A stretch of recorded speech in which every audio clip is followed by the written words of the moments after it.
네, 여러분 안녕하세요. 어, 여러분들과 통합과학을 함께할 장재원 쌤이라고 합니다. 이번에 9월 모평 다들 보셨을 텐데 어떠셨나요? 난이도가 괜찮았죠? 평이했죠? 그래서 쌤도 문제를 보니까 좀 쉽게 출제됐구나 라는 느낌을 받았는데, 그래서 여러분들이 1학기 때 배웠었던 여러 가지 단원들의 내용을 한 번만 쓱 이렇게 복습만 한 번 훑어보기만 했어도 상당한 고득점이 나왔었겠다. 그래서 아마도 출제 쪽 하는 쪽에서도 아이들의 이제 복습 상태, 뭐 얼마나 성취 있게 공부를 했는지 한 번 쓱 훑어는 봤는지 무슨 내용이 있는지 정도를 묻고 싶었던 거 아닌가, 그런 생각이 듭니다. 자, 서론 너무 길게 가올 거 없이 바로 한번 문제들 어떤 내용들 나오는지 한번 봅시다. 1번부터 그림 A부터 C는 자연과 일상생활에서 일어나는 현상을 나타낸 것이다 라고 나와 있습니다. 그래서 A를 보면 달의 공전, B는 포물선 운동, 그리고 C는 물의 낙하, 중력의 영향을 받는 현상만을 골라봐라 라고 물어봤는데 너무 쉽죠, 그렇죠? 자, 먼저 중력이라는 거는 우리 흔히 만류인력이라고 부르죠. 질량이 있는 물체끼리 작용하는 힘입니다. 그래서 이 달에 공전하는 이유는 누구 때문이다? 지구가 달을 잡아당기기 때문이다. 이건 또 중력과 관련이 있죠. 그래서 맞고, 공이 포물선 운동도 보면은 만약 중력이 없다면 이 선수가 농구공을 던졌을 때 이게 이렇게 직선 운동해서 우주까지 날아가 버려야 된단 말이야. 그죠? 관성이 있으니까요. 근데 그렇지 못하고 이렇게 휘어서 내려온다는 이유는 왜 때? 뭐 때문에 그래? 이것도 중력이 작용하기 때문이다 라는 걸 알 수 있죠. 다음, 물이 떨어지는, 이것도 그냥 너무 뻔하죠. 물이 위에서 아래로 떨어지는 이유. 왜 그래요? 아래로 잡아당기는, 지구 중심 방향으로 잡아당기는 중력이 있으니까. 그래서 A, B, C 다 맞다. 그래서 5번 이렇게 아주 쉽게 골라주시면 되겠습니다. 1번 문제는 굉장히 가벼운 문제였다. 틀린 친구들은 없을 거라 믿습니다. 자, 2번 봅시다. 그림 가와 나는 화산 활동이 일어나는 지역에서 관찰되는 모습을 나타낸 것이다. 가, 대기 중으로 분출되는 화산재. 그리고 나, 관광 자원으로 활용되는 온천. 라고 나와 있어요. 이에 대한 설명으로 옳은 걸 골라봐라 라고 했을 때, 가는 직권과 기권이 상호작용하는 예이다. 그래서 직권과 기권이라고 물어봤는데, 우리는 이 사례에서 자, 대기 중으로, 여기에서 이 대기가 공기죠. 그러니까 얘가 기권을 체크하셔야 되고, 그래서 분출되는 화산재, 화산재는 화산 먼지죠. 뜨거운 화산 먼지인데 거기서 나와요. 화산에서 나오죠. 화산은 어디예요? 직권이죠. 그렇죠? 그러니까 화산에서 직권이란 걸 체크해 보면은 기권과 직권의 상호작용이구나. 그래서 이건 맞다라는 걸 체크할 수 있겠죠. 다음, 니은, 지구 내부 에너지는 화산 활동의 에너지원이다 라고 했는데, 지구 내부 에너지원은 일단 지구 내부에 들어있는 이 핵 분열 원소들, 그러니까 방사성 원소들이 이제 부서지면서 나오는 열 에너지가 지구 내부 에너지의 근원이죠. 그래서 핵 분열 에너지. 그리고 이게 뭘 일으켜요? 뭐 지진이라던가 아니면 화산이라던가 이런 자연 현상을 일으킬 수 있죠. 근데 화산은 곧 뭐예요? 마그마잖아요. 그죠? 마그마가 들어있는 거고, 이 마그마의 뜨거운 열이 지표에 흐르는 지하수라든지 다른 수원 같은 거를 덮이게 되면 그런 물 자원들이 뜨겁게 변하고 지표면으로 솟아올라서 이렇게 자연 온천이 생겨날 수 있죠. 따라서 지구 내부 에너지원 때문이냐라고 물은 이 내용은 이제 맞다가 되겠습니다. 그다음 나는 화산 활동을 인간이 긍정적으로 활용하는 예이다라고 했는데, 자, 화산 활동을 긍정적으로, 이거는 우리한테 도움이 되나요? 사람한테? 도움이 되죠. 그렇죠? 그러니까 이것도 맞죠. 이거 말고 다른 예시를 한번 보자면, 화산 활동이 인간에게 긍정적으로 활용되는 예시? 뭐 다른 걸 보면 그런 게 있겠죠. 지열 발전.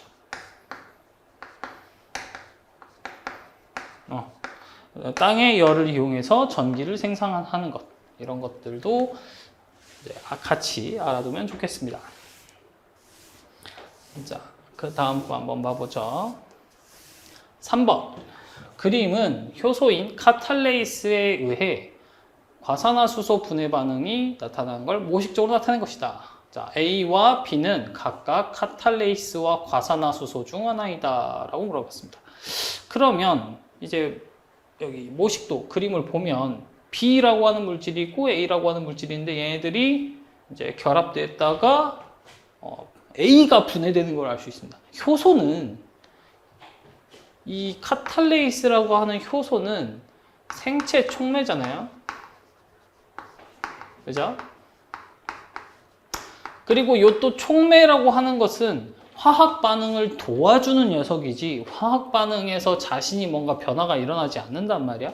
그죠? 그러니까 A와 B를 봤을 때 B가 변화가 없네. 아니 너가 그럼 효소구나. 너가 효소네. 그리고 이렇게 변화가 일어나는 물질을 우리는 반응물이라고 부르죠. 얘가 반응물이네. 반응물. 혹은 반응물을 기질이라고도 부르죠. 기질. 이렇게. 기억나시죠? 그 다음, 이런 반응물이 그럼 분해가 됐죠. 우리는 얘네들을 뭐라 불러요? 생성물이라고 부르죠. 생성물. 지금 여기서는 생성물이 몇 개예요? 2개죠. 물과 산소. 이렇게. 그래서 너가 과산화수소 H2O2라는 걸 알 수 있고, 그리고 B가 너가 카탈레이스구나 라는 거를 조금만 공부했으면 쉽게 알아볼 수 있습니다. 그래서 A는 카탈레이스냐? 아니다. 아니다. 너가 과산화수소다. 틀렸고, B의 주성분은 단백질이냐? 이 생체 촉매인 효소의 주요 구성 성분이 단백질이다라는 거는 지식적으로 여러분들 공부하고 알고 있어야 되는 내용이죠. 그래서 단백질이 맞다. 그리고 효소가 기능을 할 수 있는 이유는 지금 이 효소가 이런 모양을 가지고 있으니까 얘랑 딱 모양이 맞아떨어지면서 분해를 할 수 있는 거잖아요. 그렇죠? 그렇게 가능한 원리 자체가 단백질이 가지고 있는 특유의 입체 구조, 그러니까 모양, 그 모양에 의해서 이런 기능들이 나타난다라는 것까지 알고 있으면 더 좋겠습니다. 다음 디귿. B는 반응 전과 후에 변하지 않는다. 이거는 만약 여러분들이 모르고 있었다 하더라도 그림을 자세히 보면은 그런 힌트들이 던져진단 말이야. B 모양이 안 변하잖아. 그치? 그러니까 안 변해. 그래서 답을 4번 이렇게 골라주면 되겠다. 오케이. 다음. 자, 4번. 그림 가는 빛을 방출하는 LED 등을 나는 작은 갈고리 모양의 가시가 있는 독고마리 열매를 나타낸 것이다. 이게 LED란 말이죠. 얘가 LED. 그리고 얘가 독고마리.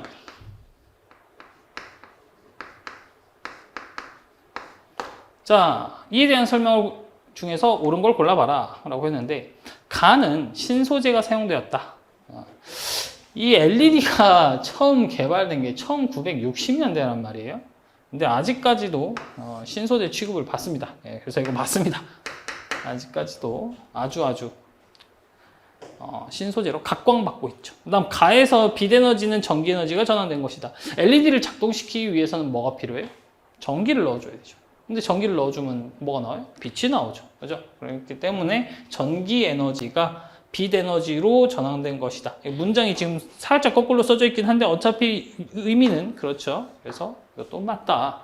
디귿. 벨크로 테이프는 나의 구조를 모방하여 개발됐다. 그 벨크로 테이프 흔히 우리가 말하는 찍찍이 있잖아. 찍찍이. 찍찍이가 이제 물리적으로 접착력을 구현하는 건데 화학적인 방법으로 막 붙여서 하는 게 아니고 물리적으로 이런 갈고리들과 또 다른 고리 모양이 만났을 때 딱 걸리는 그런 느낌으로 접착력을 발휘하죠. 그래서 이것도 맞는 표현이다. 그래서 5번이 답이 되겠습니다. 어때요? 지금까지만 봐도 여러분들 풀어봐서 알겠지만 되게 쉬운 문제들로 구성되어 있습니다. 자, 5번. 그림은 DNA 모형에 대해 A부터 C가 이제 대화하는 모습을 나타냈다. 맞는 말 하는 애들 찾으라는 거겠죠. 그래서 학생 A를 보면 DNA는 이중나선 구조야. 그죠? 이거는 일반인들도 알 정도로 엄청나게 유명하죠. 그죠? 이중나선 구조. 막 영화 같은 데서 막 표현이 막 나오잖아요. 이런 식으로. 그래가지고 사다리 모양으로 이렇게 표현되는 거. 그래서 맞는 표현이고. 학생 B. 관찰되는 뉴클레오타이드는 5종류라 라고 했는데, 아니죠. 이거는 틀린 표현입니다. 그래서 표현을 좀 조심해야 되는 게, 뉴클레오타이드의 이제 전체 가지수를 물어보면은 총 8가지입니다, 여러분. DNA에서 4가지, RNA에서 4가지, 이렇게. 근데 염기를 물어보면, 염기는 또 5종류예요. A, T, G, C, 그리고 U, 유라실까지. 그래서 조금 어려운 문제들에서는 그런 걸 하나하나 조금 조심스럽게 살살 학생들을 낚으려고 그러거든요. 그래서 이런 부분에서 틀리지 않으려면 개념이 명확하게 잡혀 있어야겠다. 어찌됐든 DNA에는 총 4개가 있습니다.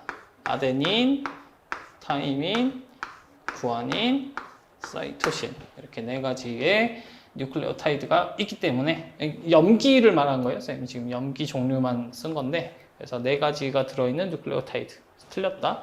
다음 학생 C. 사이토신의 수는 구아닌의 2배야. 자, 이거 뭘 물어보는 거냐면, 너희들이 상보적 결합에 대해서 제대로 알고 있냐? 이걸 물어보는 거야. 그러니까 DNA의 가닥을 이렇게 표현을 했을 때, 이쪽 1번 가닥과 2번 가닥이 있으면 이쪽에 자, 이거 배웠잖아요. 여기에 A, G, T, C 이런 식으로 써져 있으면 반대편 가닥에는 뭐라고 써져 있냐? 아데닌과 짝을 이루는 염기, 타이민, 구아닌과 짝을 이루는 건 사이토신. 아까도 얘기했지만 아데닌과 타이민이 짝을 이루기 때문에 타이민 건너편에는 반드시 아데닌이 와야 됩니다. 그리고 사이토신 건너편에는 구아닌이 와야겠죠. 이런 식으로 이렇게 서로 짝을 지어서 결합되어 있는 구조, 이거를 상보적 결합이라고 부르죠. 그렇기 때문에 이 구아닌과 사이토신은 항상 여기 구아닌이 있으면 여기 사이토신이 있어야 되니까, 혹은 여기 사이토신이 있으면 여기에 구아닌이 있어야 되니까 개수가 어때요? 반드시 같아야 됩니다. 그래서 구아닌 수의 2배가 아니라 같다. 이렇게 바꾸면은 이제 맞는 문장이 되겠죠. 그래서 맞는 문장은 이제 학생 A만 맞는 소리를 했네요. 답은 1번. 이런 식으로 하시면 되고요. 자, 다음 6번 봅시다.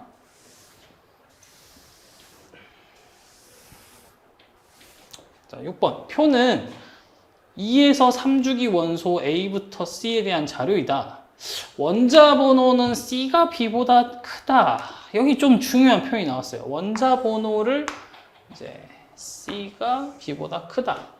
그러니까 C가 더 뒷번호다라는 거 알려줬죠.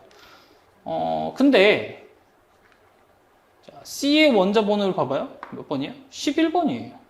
11번이면 얘 누구야? 여기 나트륨이네. 라는 거를 알 수 있죠.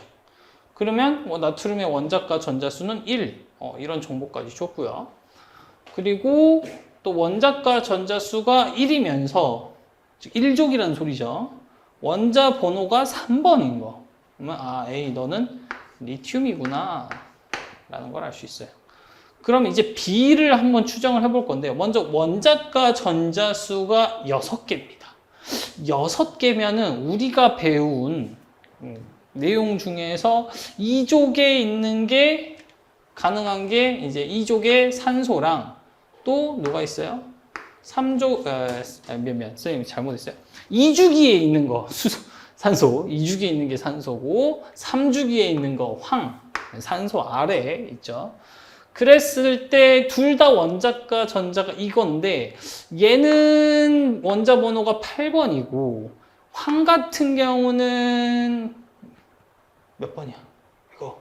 그죠? 16이죠. 16. 자, 근데 나트륨이 11번이잖아. 근데 C가 B보다 크다라고 했으니까 얘는 안 돼. 조건상. 뭐만 남아? 산소만 남아. 그래서 원자 번호가 8번이겠구나. 이런 식으로 하면 되겠습니다. 그래서 기억은 8이다. 맞다. 그다음 니은 A와 B는 모두 2주기 원소이다. 근데 A도 2죽이죠. 원자 번호 3번이면 두 번째 줄에 있죠. B도 두 번째 줄에 있고 C가 세 번째 줄에 있죠. 3죽이죠. 그래서 A와 B는 모두 2죽이냐? 맞다. A와 C는 화학적 성질이 비슷하냐? 그러니까 화학적 성질이 비슷하냐는 같은 족이냐? 묻고 있죠. 그래서 원자과 전자 수만 봐도 얘네들은 같은 족이며 이제 비슷한 화학적 성질을 가질 것이다 라는 걸 알 수 있죠. 그래서 기억, 니은, 디귿이 다 안 맞겠다. 이렇게 5번 체크를 하면 되겠습니다. 다음 7번 봅시다.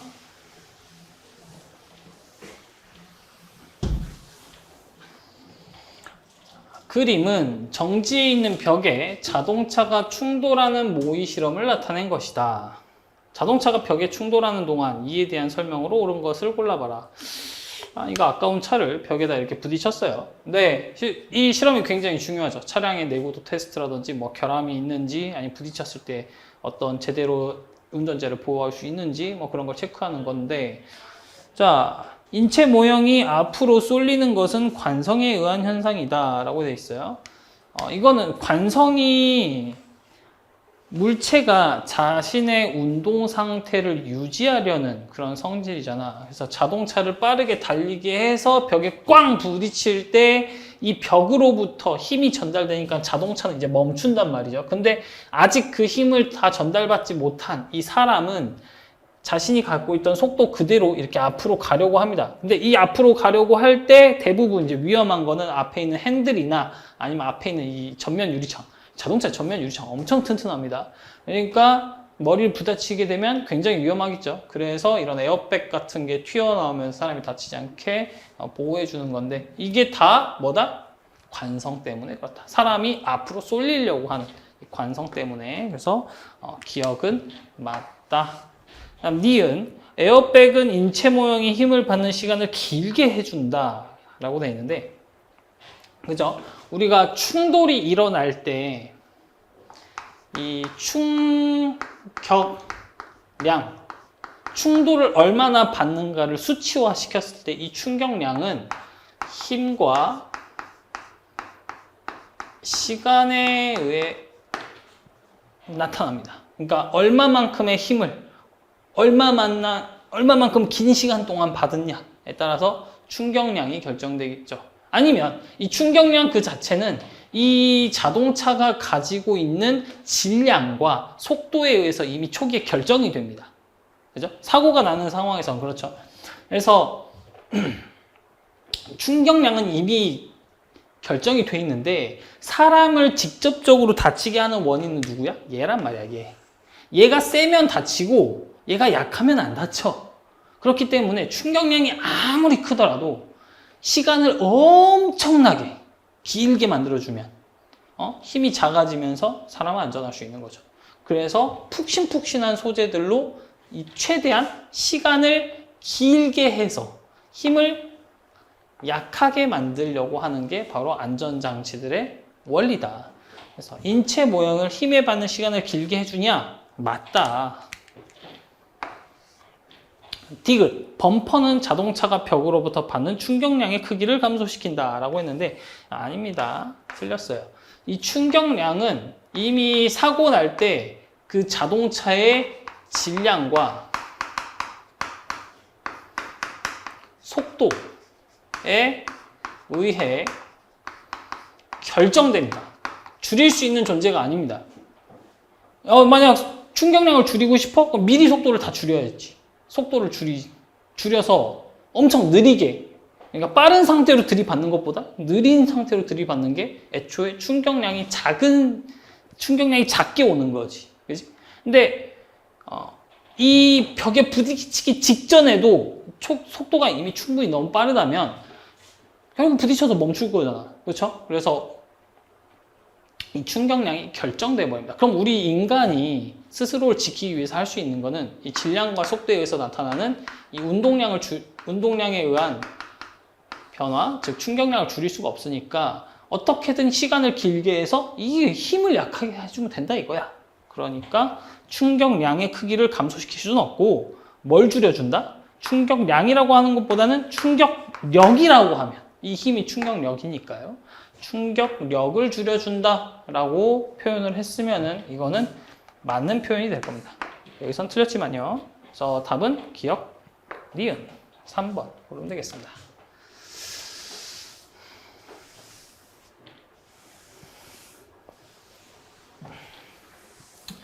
자, 그 다음 8번 봅시다. 그림은 어떤 식물 세포의 구조를 나타낸 것이다.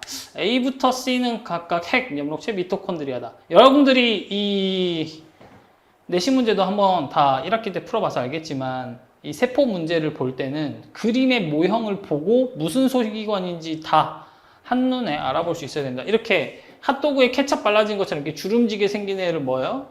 얘는 미토콘드리아죠. 미토콘드리아. 그리고 B는 자 여기 옆에 있는 소포체에 이렇게 다닥다닥 붙어있고 이렇게 막에 쌓여있는 존재. 얘가 핵. 그죠? 그리고 동글동글한 이 바구니 안에 이렇게 동전같이 뭔가 쌓여있는 구조를 가진 거 그게 엽록체. 이렇게 세 가지를 찾아낼 수 있어야 됩니다. 자, 이에 대한 설명으로 옳은 것만을 보기 위해서 있는 대로 고르시오. A에서 광합성을 한다? 아니지. A는 뭘 하는 거야? 얘는 세포호흡을 하는 곳이죠. 세포호흡. 그럼 광합성을 하는 곳은 어디예요? 여기, 엽록체죠. 그래서 여기서 광합성이 일어난다. 때문에 이게 틀렸다. 세포호흡이라고 했으면 맞겠죠. B는 핵산이 들어있다. B 핵 안에는 핵산, 즉 DNA 물질들이 들어있습니다. 그래서 핵산이 들어있다. 맞다. C는 미토콘드리아냐? 직접적으로 물어봐 버리네. 근데 C는 엽록체라고 해야지. 이것도 틀렸네. 그래서 아주 기본형 문제입니다. 소기관 물어보고, 소기관의 역할 물어보고, 뭐 그런 것들 정도. 그래서 1번 고르시면 되겠습니다. 자, 9번 가보죠.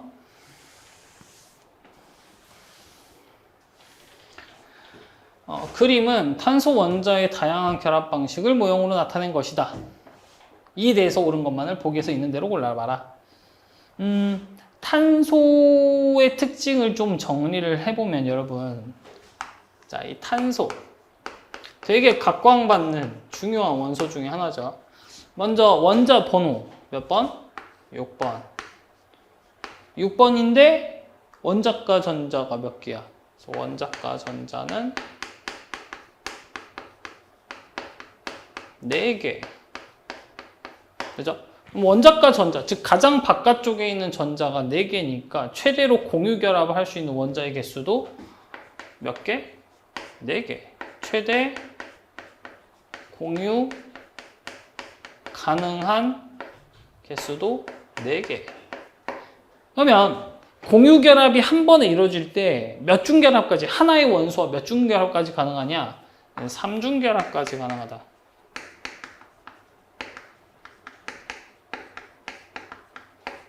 이런 점들을 다 머릿속에 넣어주고 있으면 좋겠습니다. 자, 그래서 탄소 원자 하나, 여기는 2개, 여기 이중결합 보이죠? 여기 이중결합 돼 있네. 이쪽에 보면 여기 3중결합 보이네. 그죠? 그리고 쭉 사슬 형태로 연결되는 게 아니라 이렇게 고리 모양으로 지들끼리 하나의 폐쇄된 도형을 그릴 수 있다. 이런 걸 우리는 고리 모양이라고 부르죠. 자, 그래서 기억, 탄소는 원자과 전자수는 4이다 라고 불렀는데 이거를 뭐 탄소가 6번인 걸 알고 있어서 원자과 전자를 외우고 있어도 되지만 그림에서도 이미 힌트를 다 줬습니다. 이렇게 선이 4개 있는 게 보이죠? 그게 원자과 전자를 추정하는 중요한 단서가 될 수도 있다. 그럼 탄소 원자 사이의 결합은 공유 결합이다 라고 불렀는데 이 탄소는 비금속이잖아요. 그죠? 그래서 탄소와 탄소 혹은 탄소와 수소, 탄소와 산소 등등 다른 비금속 원소들과 공유 결합을 할 수가 있죠. 다음, 탄소 원자 1개에 결합할 수 있는 수소 원자는 최대 3개이다. 수소 원자가 여기에 보면 요렇게 달라붙을 수 있죠. 우리 이렇게 붙은 물질을 뭐라 부릅니까? 메테인이라고 부르죠. 그죠? 그래서 최대 3개가 아니라 4개까지 가능하죠. 이 부분만 틀렸다. 그래서 기역과 니은이 맞겠네. 3번.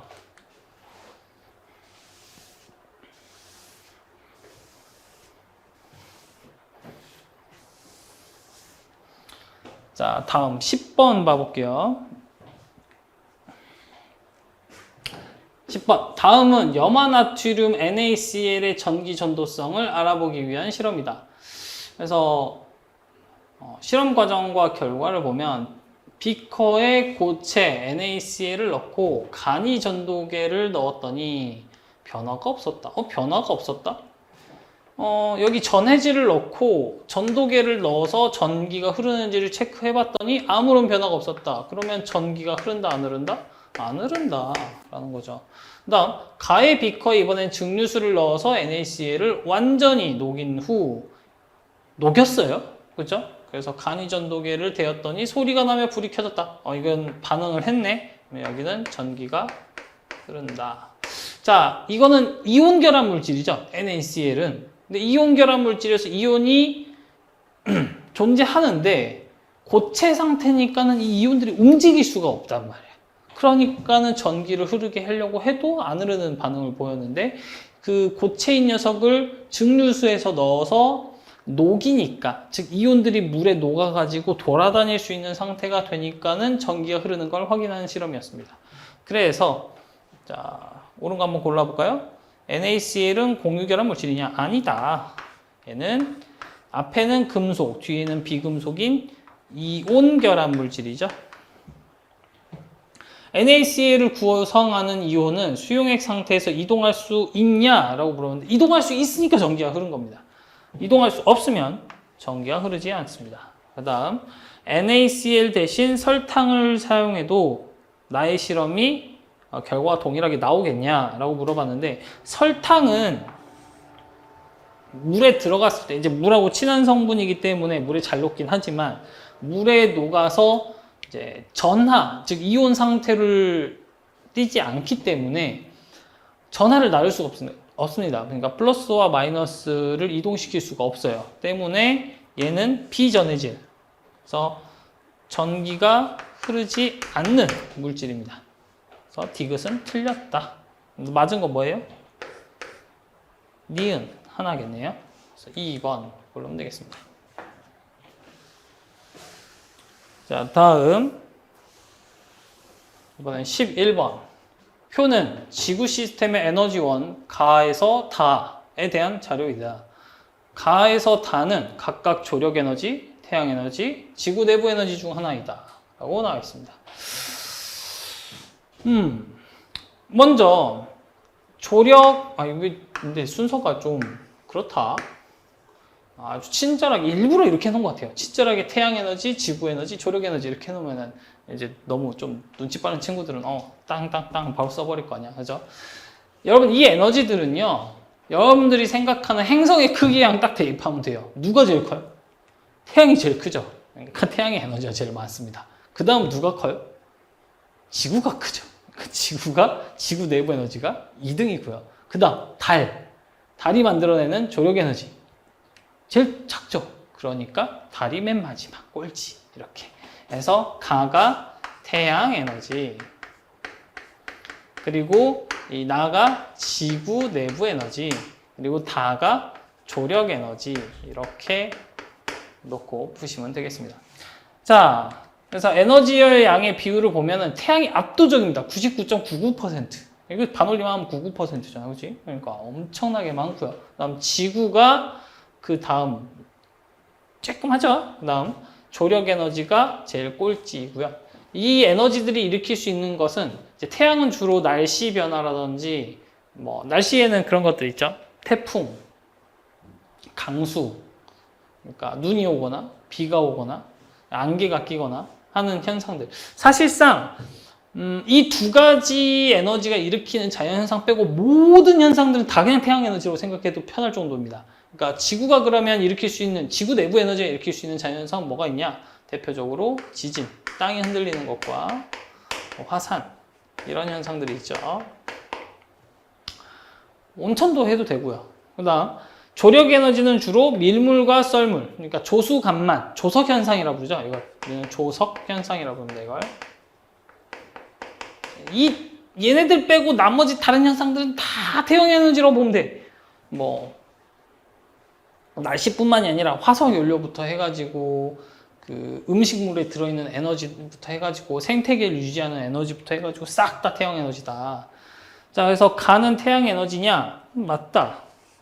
니은 지진, 해일, 쓰나미는 기억에 해당 아니야.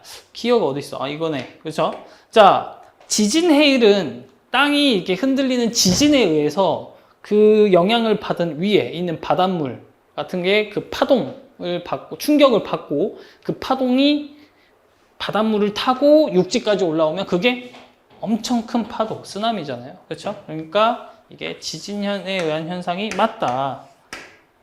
다음 디귿, 다는 지구에 대한 달과 태양의 인력으로 생긴다. 이거 며칠 전에 학생 하나가 찾아와가지고 이게 도대체 왜 틀렸냐라고 묻더라고요. 네, 이 조력이라는 조력 에너지의 정의 자체가 달과 태양의 인력을 동시에 고려한 겁니다. 그러니까는 이게 중학교 때 배운 친구들도 좀 기억날지 모르겠지만 밀물과 썰물은 그 차이값이 엄청 극대화되는 시기가 있었다가 약해지는 시기가 있었다가 극대화되는 시기가 있었다가 약해지는 시기가 있었다가 이렇게 계속 반복적으로 나타납니다. 이거를 자 표현해 보면 밀물과 썰물이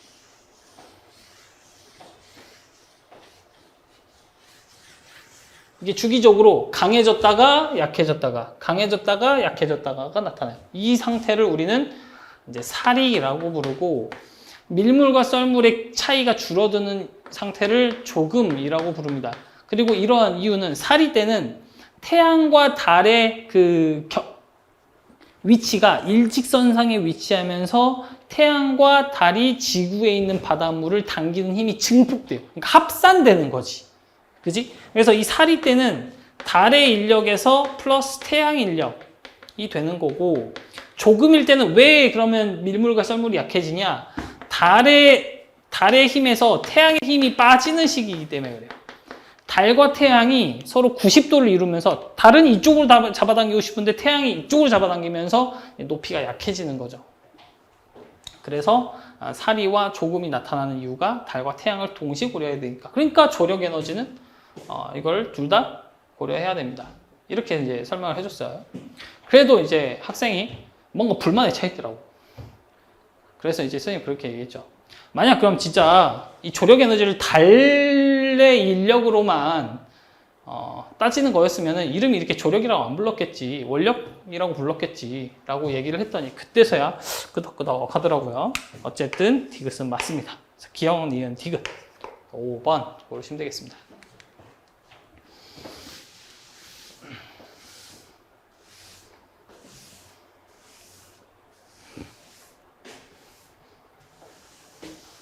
자, 12번. 잠깐만. 지우개 좀 바꾸고.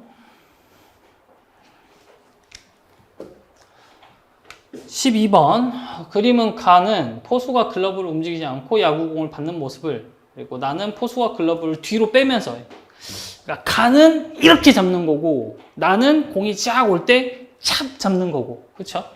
그랬을 때 야구 이제 다의 그래프처럼 나타났다. 그래서 P와 Q는 이 앞에 있는 가와 나의 상황을 서로 골라놓은 것이고 각각 가와 나 중에 해당한다. 다에서 여기 좀 중요한 내용이네요. 다에서 그래프와 시간축이 만드는 면적은 P와 Q가 같다. 그러니까 P가 만드는 요 면적하고 Q가 만드는 요 면적하고 같다라는 거죠. 그래서 이때 이 면적이 의미하는 걸 보면 우리가 충, 격, 량을 알려주죠. 따라서 P의 경우의 충격량과 그 공이 준 충격량과 Q에서의 충격량은 같다라는 것을 주는 문장인데 이게 여러분들도 쉽게 실험적으로 금방 알 수 있는데 제자리에서 점프를 해가지고 이렇게 바닥에 내려올 때 무릎을 그리고 발목에 있는 관절을 완전 빳빳하게 만들어가지고 이렇게 빵 떨어지면 선생님도 지금 방금 뒷골이 빡 오는데 아픕니다, 여러분. 그래서 점프를 할 때도 우리 항상 이 무릎을 잘 써야 되잖아. 이게 뛰어가지고 이렇게 살짝 아는 느낌으로. 그러면 어때? 충격이 안 느껴진단 말이야. 그치? 이게 바로 충격량. 아까도 했었던 거. 충격량의 구성이 힘이랑 시간이 중요하단 말이야.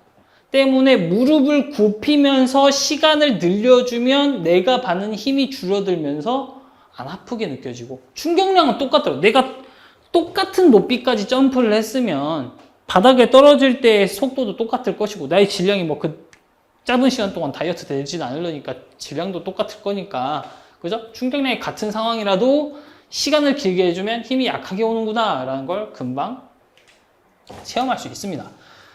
때문에 지금 요 P 같은 경우는 이 공을 잡는 시간을 줄여가지고 힘이 커진 상태고, Q 같은 경우는 최대한 공을 오랫동안 받는 거죠. 받는 행동 자체를 오랫동안. 그러니까는 힘이 어떻게 돼요? 공이 글러브에 주는 힘이 약하게 나타나는 모습을 보여주고 있습니다. 그럼 딱 봐도 이게 누군지 보이죠? 가가 P고 나가 Q겠구나. 이렇게. 그래서 이제 Q는 가에 해당한다. 아닌데? 난데? 그래서 아니지. 틀렸네. 그다음 니은 충돌하는 동안 글러브에 작용한 충격량의 크기는 가에서와 나에서가 같다. 그래서 충격량의 크기는 같죠. 좀 조심해야 되는 게, 아까도 얘기했지만 충격량과 충격력은 다른 겁니다. 그렇기 때문에 문장 조심히 잘 보셔야 됩니다. 충격력은 누가 큽니까? P가 큽니다. 그죠? 충격력은 Q가 작고 P가 큽니다.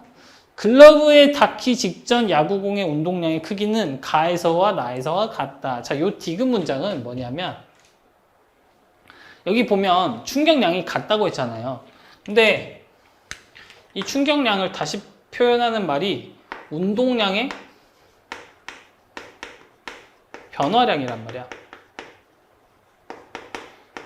그렇지? 여러분, 변화량이라는 게 뭐야? 처음과 나중의 차이잖아. 그렇지? 그러면 운동량의 변화량을 또 다른 식으로 표현을 하면은 나중 운동량에서 처음 운동량을 뺀 거란 말이야. 그런데 여기 가도 그렇고 나도 그렇고 어차피 공은 날라오다가 이렇게 날라오다가 포수의 손에 잡히면 멈춘단 말이야. 그럼 나중 운동량이 P랑 Q가 둘 다 똑같아. P든 Q든, 가든 나든 둘 다 나중 운동량은 0이야. 그지? 근데 여기에는 뭐 X라고 하고 여기는 뭐 나는 Y라고 처음 운동량이 혹시나 달랐나 싶게 이렇게 놔둬도 어차피 그럼 이거 마이너스 X고 얘는 마이너스 Y인데 여기 보면 충격량이 같다고 했잖아. 그러니까 얘 둘이, 그러니까 충격량인데 얘 둘이 같대. 그럼 X랑 Y랑 뭐 한 거야? 같은 거잖아. 그렇지? 그러니까 처음 운동량이 같구나. 즉 처음에 이 속도라든지 질량이 같겠구나. 그래서 운동량의 크기는 같다. 이렇게 넣을 수 있죠.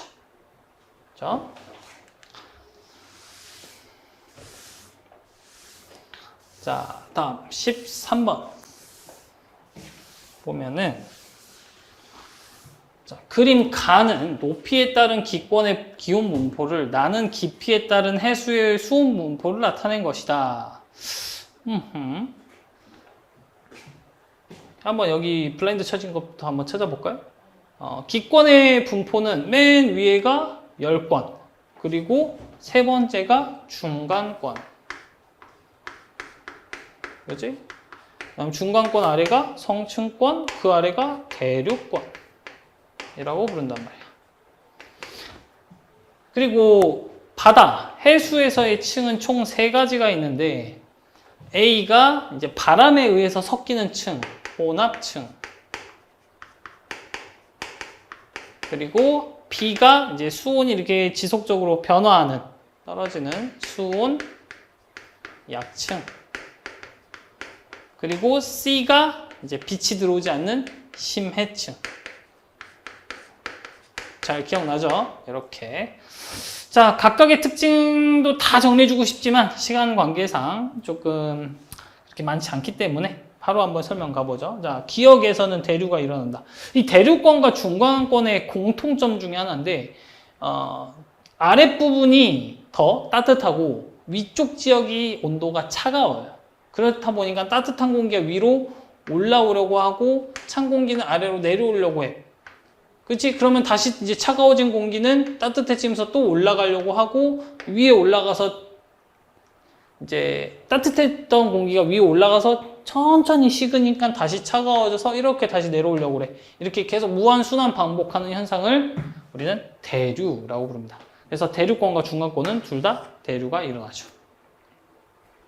니은에서 발생하는 바람은 A의 두께에 영향을 주냐라고 했는데 여기 니은에서 대류권이 얘도 대류가 일어나잖아. 이름만 봐도 봐봐. 대류가 얼마나 세게 일어나면 대류권이라고 붙이겠어. 그렇죠?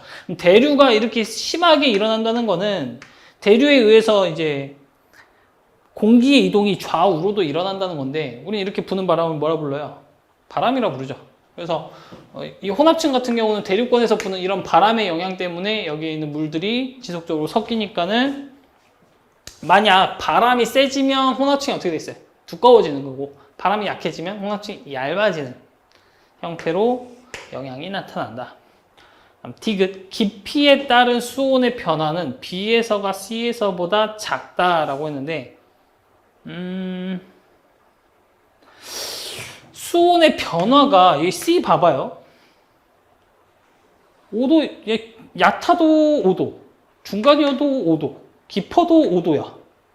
변해 안 변해? 안 변해. 얘는 얕으면은 한 10도, 좀 중간쯤 되면 한 7도, 깊으면은 5도 이렇게 변하지. 그러니까 수온의 변화는 B가 C보다 작은 게 아니라 이게 바뀌었다. 이렇게. 그래서 틀렸다. 답은 기역, 니은 4번 이렇게 해주시면 되겠습니다.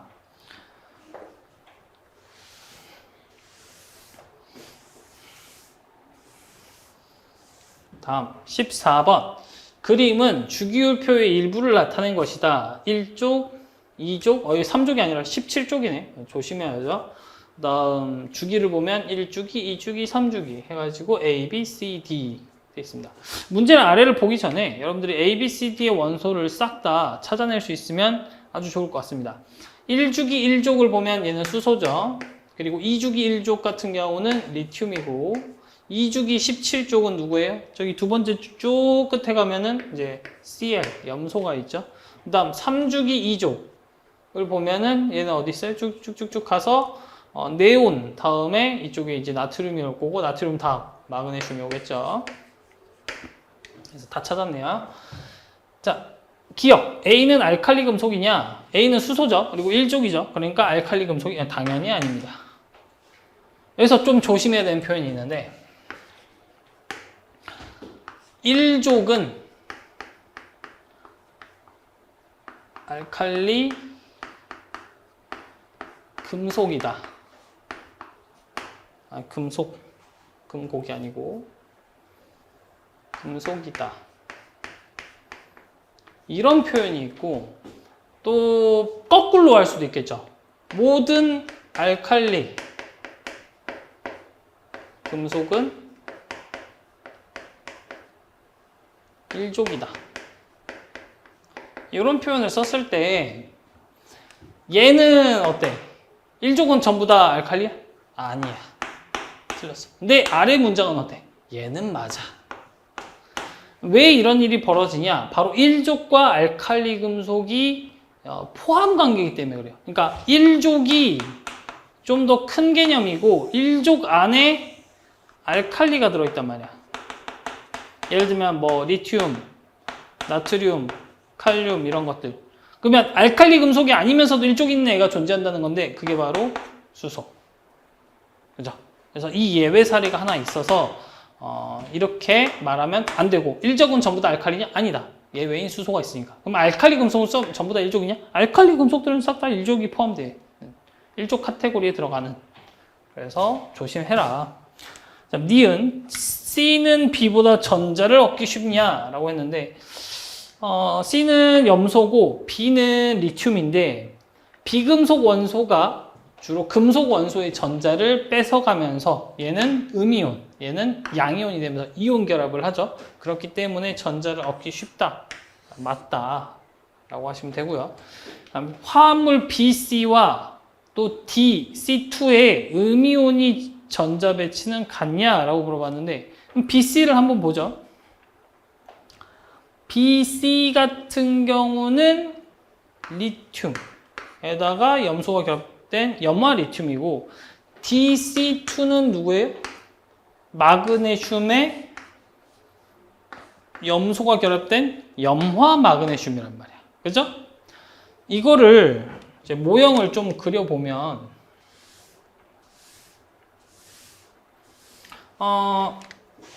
이 리튬 같은 경우는 일가이기 때문에 일족이기 때문에 전자를 하나 뺏겨가지고 요렇게 이거 이온기로 그려야죠. 네모 쳐야죠. 이렇게 양이온으로 변해 있을 거고 염소는 그 전자를 얻어가지고 이렇게 Cl-가 되어 있을 겁니다. 근데 얘 같은 경우는 이제 가운데에 마그네슘 E+를 가지고 있을 것이고 그러면 여기에서 나온 전자 두 개를 이 염소 이온이 사이좋게 양 사이드에서 나눠 먹고 있을 겁니다. 이렇게.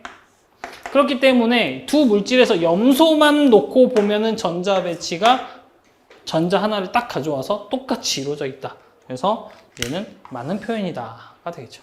그래서 답은 4번.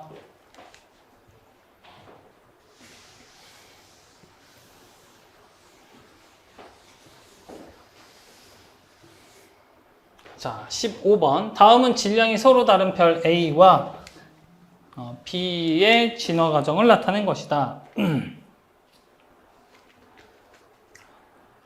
어디 보자.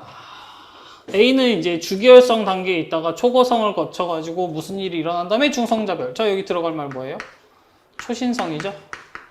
초신성. 그냥 초신성이라고 해도 되고, 초신성 폭발이라고 해도 되고, 별 상관없습니다. 다음. 주계열성에서 이제 적색 거성을 거쳐서 행성상 성운을 일으킨 다음 백색 외성으로 가는 것. 이게 우리 미래 태양의 모습이죠. 자, 그래서 기억. 초신성 폭발은 기억으로 적절하냐? 맞다. 별이 이제 죽는 순간이죠. 니은. 철보다 무거운 원소는 별 B의 진화 과정에서 생성되냐? 철보다 무거운 원소들은 별에서 만들 수가 없죠. 그것. 얼마만큼 큰 별이더라도 별에서 만들 수는 없고 별이 죽는 과정인 초신성에서만 철 이상의 원소들이 만들어질 수 있습니다. 그래서 이제 별 B는 초신성을 못 일으키니까 안 된다. 다음 D은 주기혈성 단계에서의 질량은 별 A가 별 B보다 작다. 그러니까 결국 뭐 누가 더 크냐? 그러니까 얘랑 얘랑 누가 더 크냐? 이 힌트는 여기에도 나와 있어요. 초 크다. 초 크려면 얘도 초 컸겠지. 그치? 그래서 A가 훨씬 큽니다. 별 A가 별 B보다 작냐라고 물어본 거는 틀린 문장이 되겠습니다. 그래서 답은 1번 고르시면 되고요. 다음 16번. 화합물 두 가지가 있습니다. H2X랑 그리고 YH3가 있는데 이 화합 모형을 보니까 굉장히 자세하게 정보를 줬단 말이지. 얘 X라고 하는 원소를 보니까 이 전자 하나는 수소 거라고 치고 여기 전자 하나도 수소 거라고 치면은 이 원소는 전자를 하나, 둘, 셋, 넷, 다섯, 여섯, 일곱, 8개를 갖고 있습니다. 그죠? 그러니까 전자가 8개인 원소 8번 누구겠어요? 산소구나. 5구나 라는 걸 알 수 있고요. 그럼 얘는 뭐예요? H2O죠. 뭐겠어요? 물이겠죠. 물. 물이라는 것까지 알아냈고요. 다음 얘 두 번째 물질을 보면은 얘도 마찬가지로 수소 있는 거 하나 빼고 또 여기 수소가 공유한 거 하나 빼고 여기 수소가 공유한 거 하나 빼면은 전자를 하나, 둘, 셋, 넷, 5, 6, 7개를 가지고 있습니다.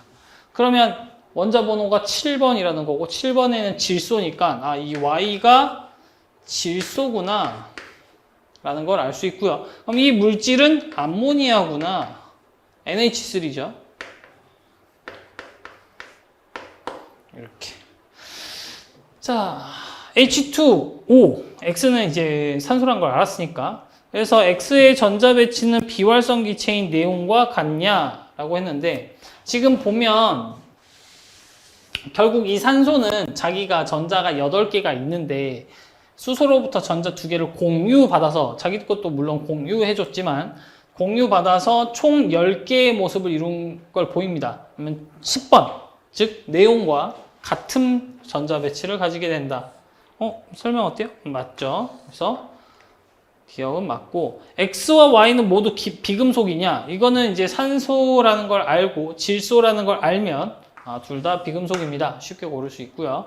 다음 디귿. 공유하는 전자쌍의 수는 X2가 Y2보다 크냐라고 했는데 X2 같은 경우는 이제 산소끼리 만나게 되면 이중으로 결합을 할 것이고 질소끼리 만나면 질소는 가장 바깥쪽인 원자과 전자가 5개니까 공유 결합이 3개 필요해요. 그러니까 수소랑도 3번 결합이자. 그럼 자기들끼리 결합할 때도 이게 둘이서 3개씩 결합이 돼야 된단 말이에요. 그럼 공유 결합이 누가 많아?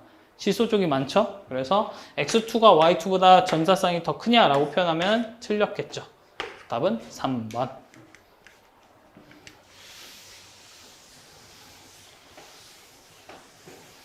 자, 17번은 판구조론 문제입니다. 판구조론. 산안드레아스 단층에 속한 판의 경계와 판의 상대적인 이동 방향을 나타낸 것이다. 상대적인 이동 방향이니까 지금 판이 얘는 위로, 얘는 아래로 움직인다는 건데 이렇게 스치듯이 지나가는 뭐야 이거? 보존형이지. 그리고 보존형의 특징도 잘 기억나? 보존형에서는 지진은 일어나지만 뭐가 없어요? 화산이 없다. 그리고 이 판의 소멸 생성이 있다 없다? 판 소멸도 없고 판이 생성되지도 않는 말 그대로 판이 보존되는 경계다라는 거를 잘 알고 있어야겠죠. 그래서 A 지역에 대한 설명을 골라봐라 했을 때 지진 활동이 활발하다. 지진은 잘 일어납니다. 이게 서로 스쳐 지나가면서 비비적 하면서 긁으면 자기들끼리 그 충격에 의해서 지진이 많이 발생하거든요. 하지만 마그마가 올라오진 않기 때문에 화산은 없다. 멘틀 대류의 하강부에 위치한다. 멘틀 대류의 하강부에 위치하는 건 멘틀이 이렇게 하강하면서 위에 있는 땅들도 서로 모여야 되기 때문에 수렴형이냐라고 묻고 있는 겁니다. 그죠? 얘는 결국 수렴형의 특징이에요. 근데 우리는 여기 자료에서 준 건 보존형이잖아. 그러니까 아니지. 틀렸지. 그래서 디귿. 두 판이 서로 어긋나게 이동하냐? 이렇게 뭐 스쳐 지나가는 걸 어긋난다고 표현하니까 디귿은 맞죠. 기억, 디귿이 답이 되겠다. 자, 거의 다 왔습니다, 여러분. 18번. 그림은 같은 높이에서 공 A를 가만히 놓는 동시에 공 B와 C를 수평이지. 수평 방향으로 던졌을 때 세 공의 위치를 일정한 시간 간격으로 나타낸 것이다. 자, A, B, C의 질량은 같다. 질량이 같다. 오케이. 지금 먼저 보면 얘네들의 그 시간대별 라인, 그러니까 높이가 다 똑같다는 걸 알 수 있어요. 그래서 같은 높이에서 떨어뜨렸으면 모든 물체는 A, B, C, 이 문제에서 A, B, C는 동시에 낙하하는 것을 알 수 있죠. 중력, 이제 자유낙하 운동의 특징이죠. 자, 기억. A는 B보다 수평면에 먼저 도달하냐? 아니요. 동시에, 지금 여기도 같은 시간대에 같은 라인 높이에 있으니까 얘들도 바닥에 도착할 때도 다 같이 도착한다. 먼저 도달 안 해. 그다음 니은. 운동하는 동안 A와 C에 작용하는 힘의 크기는 같냐라고 했는데 어차피 얘네들은 운동 모습이 살짝 이렇게 곡선을 이루긴 해도 그 이유가 이 수평 방향에 있는 속도, 즉 관성 때문인 거지 결국 아래로 내려오는 이 운동은 중력 때문에 발생한단 말이에요. 그죠? 그렇기 때문에 A와 C에 작용하는 힘의 크기, 즉 중력의 크기가 같냐라고 물어본 건데 그럼 이 중력의 크기를 보고 싶으면은 얘만 고려를 하면 돼요. 질량이 같다라고 했으니까 당연히 뭐야? 질량이 이제 중력이 같은 거야. 선생님, 얘는 중력이 같으면 얘도 그럼 똑바로 떨어져야 되는 거 아니에요? A 같은 경우는 수평 속도가 없어서 이것만 있다면은, 이제 아래로 내려가려는 가속도만 있다면, B 같은 경우는 아래로 내려가는 가속도와 옆으로 가려는 초기에 가졌던 속도가 있기 때문에 이게 관성으로 남아서 계속 한 칸씩 움직이는 겁니다. 그래서 이쯤에 떨어지는 거죠. 그래서 중력이 같냐라고 물어본 니은 문장은 이제 맞는 표현이고요. 디귿, 운동하는 동안 수평 방향의 속력은 C가 B의 4배이다 라고 했는데, 이거는 어차피 떨어지는 속도가 다 똑같다면 떨어지는 데까지 걸린 시간이 같다는 거고, 그러면 B가 얼마만큼 갔냐와 C가 얼마만큼 갔냐를 비교하면 속도의 비율을 알 수 있다. 때문에 B가, 자, 여러분 한번 그림에서 세봐요. 한 칸, 두 칸, 세 칸입니다. 그죠? 그리고 C 같은 경우는 자기 자리에서 여기까지 세보면은 세 칸짜리 하나, 세 칸짜리 하나, 세 칸짜리 하나, 총 9칸입니다. 그죠? 그러니까 얘가 3배구나. 4배 아니야. 3배. 수치값이 잘못 적혀 있어요. 틀렸다. 답은 2번 고르시면 되겠죠. 자, 다음 19번 봅시다. 이거 하나 안 지웠네. 그림은 물질 A가 세포 외부에서 단백질을 통해 세포 내부로 확산하는 과정을 나타낸 것이다. 여러분, 이 확산이라고 하는 거는 고농도에서 저농도로 물질이 이동하는 현상을 말하죠. 자, 그래서 이제 이 그림을 보고 옳은 걸 골라봐라 라고 했는데, A라는 물질이 외부에서 내부로 이제 막단백질을 타고 들어오는 모습을 보여줬습니다. 이걸 우리가 뭐라 그래요? 확산 방식 중에서도 이렇게 단백질 타고 들어오는 걸 이걸 촉진 확산이라고 그러죠. 이쪽 경로가 아니라 여기 인지질 이중충을 타고 들어오면 뭐라 불러요? 이거를 단순 확산이라고 부르죠. 그리고 이 촉진 확산이 단순 확산보다 언제나 더 빠릅니다. 고속도로니까요. 기억. 세포막의 인지질은 이중충으로 배열되어 있다. 이거 그림에서도 잘 나와 있어. 두 겹이네. 맞다. 다음 A의 농도는 세포 외부에서가 세포 내부에서보다 낮다라고 했는데, 이 확산이라는 현상 자체가 물질이 고농도인 쪽에서 저농도로 자연스럽게 에너지 소모 없이 일어나는 현상입니다. 그렇기 때문에 세포 외부에서가 세포 내부보다 작다? 아니지. 만약 이게 가능했으면 이게 물질 이쪽에서 이쪽으로 나가야지. 그러니까 안쪽에서 바깥쪽으로 나가야지. 디귿, 세포막의 단백질을 통해 이동하는 물질에는 포도당이 있냐? 이거는 이제 알고 있어야 되는 내용이죠. 이 막단백질을 통과하는 물질의 특징이 첫 번째가 친수성, 그리고 이제 큰 분자, 그리고 이온 등등 이런 물질들이 통과하잖아요. 그럼 이 큰 분자에는 대표적으로 누가 있냐? 포도당과 아미노산이 있죠. 그래서 디귿 문장에는 막단백질을 통과하는 물질 중에는 포도당이 가능합니까? 라고 물어봤고, 맞다. 맞는 설명입니다. 기억, 디귿 4번 골라주시면 되겠습니다. 마지막입니다, 여러분. 자, 20번. 다음은 세포 내 유전 정보의 흐름에 대한 모의 실험이다. 가는 삼염기 조합 모형, 코돈 모형, 아미노산 모형을 준비한다. 다음 삼염기 조합 모형을 3개 선택하여 칠판에 순서대로 붙이고, 이번에는 각 삼염기 조합에 해당되는 코돈 모형을 찾아서 그 아래에 붙인다.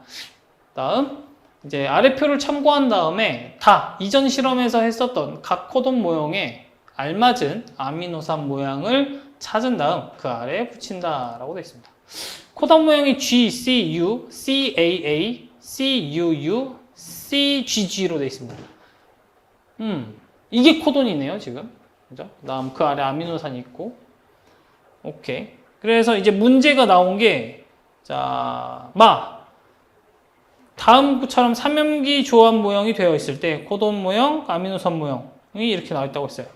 이거 지금 아래 보기가 안 보이니까 이걸로 문제를 좀 바꿀게요. 이에 대한 설명을 이제 옳은 걸 골라봐라 했는데 먼저 이것부터 좀 해보죠. 이 삼염기 조합 모형은 DNA에 들어있는 염기서열이래요. DNA에서 RNA로 이제 전사를 시키죠. RNA로 이렇게 내용을 바꿔 쓰는 것을 우리는 전사 과정이라고 부르고, RNA에서 이제 리보솜이 아미노산을 이렇게 결합을 하는데 단백질이 완성이 되죠. 단백질. 우리는 이 과정을 이제 번역이라고 불러요. 번역. 자, 그러면 봅시다. CGA니까 이거를 전사시키면은 G, C, 그리고 A를 전사시키면 이제 유라실이 붙죠. 그다음 G 다음에는 C, 여기는 이제 G, G 이렇게 쓰면 되고, G 다음에 C, T는 이제 A, 그다음 또 A 이렇게 쓰면 되겠어요.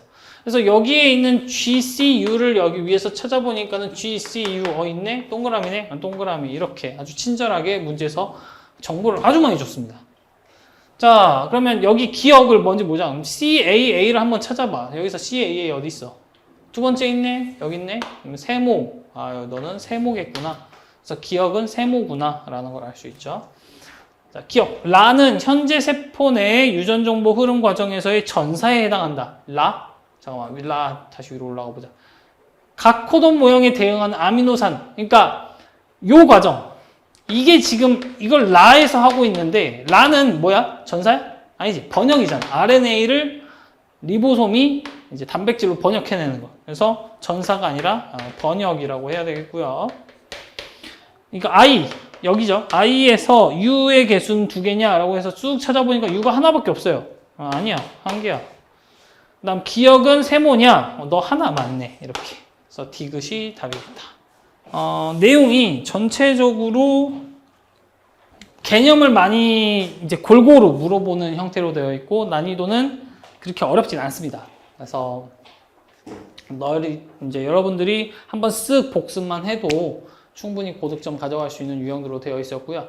저번에 3월, 여러분들 고1 막 3월 올라왔을 때 모의고사를 생각해 보면 그때는 이제 3월이니까 아직 통합과학 아무것도 안 배우는 시절이잖아. 그러다 보니까 주로 중학교 때 배웠던 문제들이 쫙 나와가지고 뭐 중학교 1학년 때 배웠었던 빛의 삼원색이라든지 중학교 2학년 때 배웠던 이제 수권이라든지 중3 때 배웠던 내용이라든지 이런 것들이 나와 있었는데 내용은 중등 수준일지 몰라도 문항의 유형 그리고 풀이하는 그 방법 자체는 지금 이 9월 모고보다 3월 게 더 어려웠었습니다.